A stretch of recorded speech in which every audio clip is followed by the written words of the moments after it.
தென்னிந்தியாவில் மீன் பண்ணை தொடங்கி நல்ல லாபம் பார்க்க நினைக்கிறீங்களா? அப்படின்னா இந்த டாப் 5 அதிக வருமானம் தரும் மீன்களை கண்டிப்பா தெரிஞ்சுக்கோங்க. முதலாவது ரோகு மீன். விரைவாக வளரும், சந்தையில் நல்ல விலை கிடைக்கும், குறைந்த ஆபத்தில் அதிக லாபம் தரும் மீன். இரண்டாவது கட்லா மீன். பெரிய அளவில் வளரும் இந்த மீன் கலப்பு மீன் வளர்ப்புக்கு மிகச் சிறந்தது. மூன்றாவது மிர்கால் மீன். பராமரிப்பு செலவு குறைவு, நிலையான வருமானம் தரும் மீன். நான்காவது திலாப்பியா மீன்.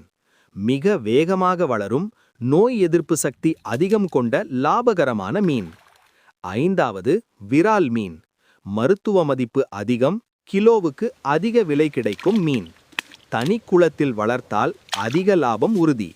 இந்த தகவல் உங்களுக்கு பயனுள்ளதாக இருந்தால் ஒரு லைக் போடுங்க. இப்படிப்பட்ட விவசாய மற்றும் மீன் பண்ணை தகவல்களுக்கு சேனலை சப்ஸ்கிரைப் பண்ண மறக்காதீங்க.